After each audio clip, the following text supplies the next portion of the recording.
Israel में बड़ा डर बैठ गया है कि अगर ईरान का बस चला तो वो इस युद्ध से कभी बाहर नहीं निकल पाएगा। ईरान ने अब एक ऐसी बड़ी तैयारी कर ली है जिसके आगे इजराइल और अमेरिका दोनों की फौज बुरी तरह हार सकती है। इजराइल में इसे ईरान का छुपा हुआ हमला कहा जा रहा है।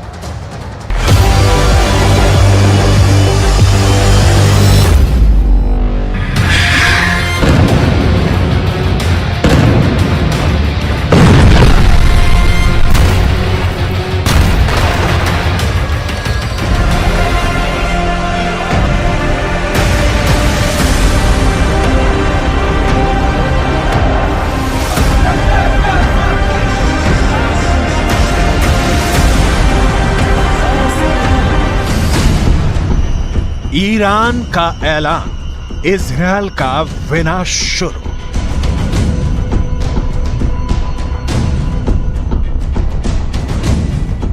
गाजा में भयंकर नरसंहार का बदला अब ईरान लेगा।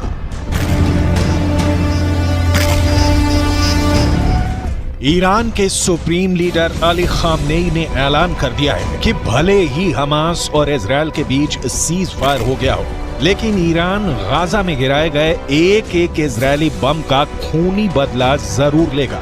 ईरान ने यहां तक धमकी दी है कि वो इजरायल और अमेरिका को किसी भी कीमत पर नहीं बख्शेगा और अब इजरायल पर भीषण हमले शुरू हो चुके हैं।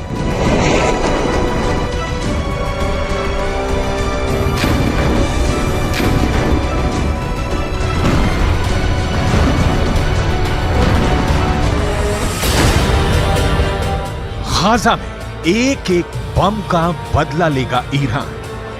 हम आपको आगे बताएंगे कि ईरान इजरायल पर किस तरह से घातक हमले शुरू कर रहा है और अभी ईरान हिजबुल्लाह हूथी के लड़ाकों के साथ मिलकर इजरायल पर किस तरह से हमले तेज कर रहा है। लेकिन उससे पहले ये जान लीजिए कि इजरायली सेना ने सीज फायर के दौरान पिछले 48 घंटे में गाजा और वेस्ट बैंक में कितनी भीषण तबाही मचाई है और हमास को कितना बड़ा नुकसान हुआ है।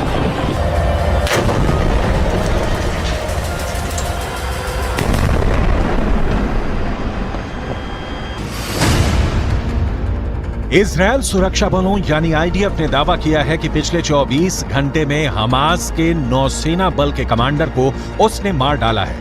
Commander Umar Abu Jallah Hamas की नौसेना बल में एक सीनियर कमांडर था। कमांडर उमर अबू जल्लाह को इजरायली सेना ने हवाई हमले में मारा है।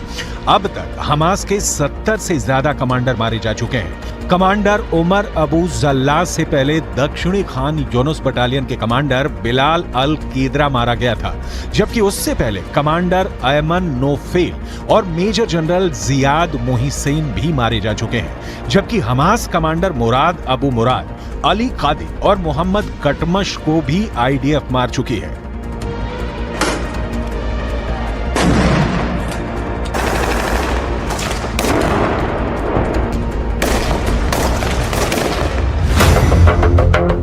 इजरायल को नहीं बचा पाएगा सीज फायर। अब सवाल उठता है कि आखिर इजरायल के सामने ऐसी क्या मजबूरी हुई कि उसे हमास के साथ 4 दिन का सीज फायर करना पड़ा। ईरानी सेना के दावों के मुताबिक गाजा सिटी में इजरायली सेना को भी भारी नुकसान हुआ है।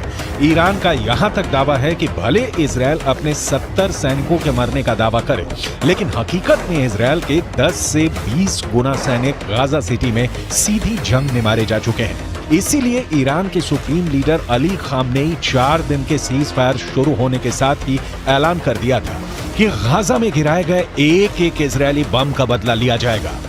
इसी को लेकर ईरान की राजधानी तेहरान में ईरान सैनिक और लड़ाकों ने जबरदस्त प्रदर्शन किया है, जिसमें इजरायल को नक्शे से मिटाने की कस्में खाई गई हैं। तेहरान में हुए प्रदर्शन की तस्वीरों में साफ देखा जा सकता है कि जबरदस्त नारों के बीच इजरायल को मिटाने की कस्में खाई जा रही हैं।